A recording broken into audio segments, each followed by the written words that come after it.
Saudara yang terkasih, kita memasuki seri yang keempat atau seri nasihat yang keempat yang dapat kita baca di dalam ayat yang ke-12 Roma 12. Dikatakan di sana, bersukacitalah dalam pengharapan, sabarlah dalam kesesakan, dan bertekunlah dalam doa. Saudara, ada 3 pokok nasihat yang kita jumpai di sana. Yang pertama adalah bersukacitalah dalam pengharapan. Secara harafiah bagian ini dapat diterjemahkan dengan berdasarkan pengharapan senantiasalah bersukacita. Kata kairontes yang diterjemahkan dengan bersukacita dipakai di dalam bentuk sedang berlangsung dan dalam suatu kalimat aktif. Maka dari bentuk pemakaian kalimat yang semacam ini dapat kita katakan bahwa sukacita adalah sebuah aktivitas. Sukacita bukanlah sebuah kondisi yang datang dengan sendirinya dari luar diri kita, tetapi kitalah yang secara aktif mengupayakan dan menciptakannya. Sukacita bukan dicari, tetapi diciptakan. Dan sukacita itu lahir dari pikiran dan hati yang dipenuhi oleh pengharapan. Kata LBD yang diterjemahkan dengan pengharapan memiliki nuansa baik yang normal maupun yang alamiah, normal alamiah maupun yang rohani. Yang rohani di dalam arti pengharapan itu akan menyangkut pemenuhan janji Tuhan yang bersifat akhir zaman atau eskatologis. Dan secara alamiah dalam arti pengharapan adalah sebagai hasil dari sebuah proses.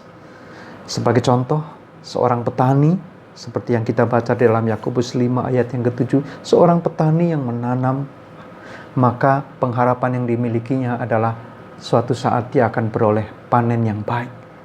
Maka pengharapan adalah hasil dari sebuah proses. Maka pengharapan Kristiani tidak saja sebuah keyakinan yang bersifat rohani saja, tetapi juga sebagai proses yang bersifat alamiah, hasil dari sebuah proses. Maka dalam pengertian yang demikianlah, pengharapan adalah suatu daya yang memicu munculnya sukacita. Sukacita bukan masalah perasaan senang saja, tetapi lebih utamanya adalah sebuah energi kehidupan yang memungkinkan Anda dan saya menjalani hidup tidak saja secara normal, namun juga bermartabat dan bernilai. Lalu yang kedua dikatakan, sabarlah dalam kesesakan. Kata tlipsei yang diterjemahkan dengan kesesakan dapat diartikan juga sebagai ketertindasan atau kondisi yang sulit. Dalam kondisi yang demikian, kita diminta untuk bersabar. Kata hupomenontes yang diterjemahkan dengan bersabar dapat diartikan dengan memiliki daya tahan untuk tetap bertahan di titik semula di mana kita berada. Atau sikap yang tidak terpengaruh oleh situasi dan kondisi yang terjadi di sekelilingnya. Jadi, sabar di dalam pengertian ini adalah suatu sikap yang tidak dipengaruhi oleh apapun yang terjadi di sekelilingnya. Pokok pikiran yang terkandung di dalam nasihat ini adalah sebuah sikap untuk tidak membiarkan diri kita dipengaruhi oleh situasi dan kondisi yang terjadi di sekeliling kita. Bukan masalah perasaan tenang, tetapi pilihan sikap untuk tidak menjadikan situasi dan kondisi itu sebagai dasar untuk menetapkan sebuah pilihan untuk bertindak. Sadar atau tidak, terkadang sikap dan keputusan kita dipengaruhi dan bahkan tidak jarang ditentukan oleh situasi dan kondisi yang terjadi. Dalam batas tertentu hal ini bisa dipahami dan wajar. Namun ketika hal ini menyangkut pilihan nilai hidup, masalahnya menjadi lain. Arah hidup kita tidak lagi dibangun atas dasar tujuan hidup yang kita rancang, melainkan terbawa dan ditentukan oleh situasi dan kondisi. Seperti halnya layang-layang yang terbawa oleh kemanapun angin itu bertiup. Hidup ini menjadi seperti layang-layang yang melayang kemana saja angin bertiup. Maka jika demikian yang terjadi dengan hidup kita, betapa menyedihkannya. Karena kita tidak lagi yang menentukan tujuan hidup kita sendiri, tetapi situasi dan kondisi. Hidup kita menjadi bernilai ketika tujuan dan arah hidup kita sendirilah yang menentukannya. Dan bukan situasi dan kondisi, apalagi orang lain. Kita sendiri yang membangun sejarah kehidupan kita dan tentunya bersama Tuhan.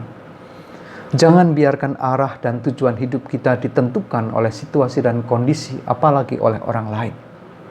Lalu yang ketiga, bertekunlah dalam doa.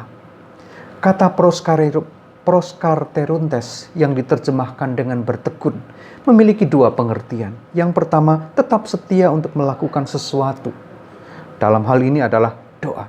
Lalu yang kedua, melakukannya di dalam suatu ikatan kebersamaan dengan pihak lain. Artinya, doa adalah sebuah aktivitas pribadi kita dengan Tuhan, namun pada saat yang sama, orang lain pun melakukan aktivitas yang sama kepada Tuhan. Maka di dalam pengertian inilah bertekun dalam doa ini kita pahami. Itu berarti, pokok pikiran yang terkandung dalam nasihat ini adalah agar setiap orang percaya berada dalam suatu ikatan untuk mengarahkan hidupnya kepada Tuhan, atau menjadi persekutuan yang berdoa. Jika demikian, muncul pertanyaan kunci. Apa itu doa? Dan bila mana sebuah aktivitas itu bisa disebut berdoa? Berdoa di sini bukanlah sekedar suatu aktivitas fisik dengan gestur atau sikap tubuh yang tertentu, mata ditutup dan tangan dilipat. Tetapi doa adalah sebuah sikap batin yang terarah dan mengikatkan diri kepada Tuhan melalui sebuah proses yang berkelanjutan.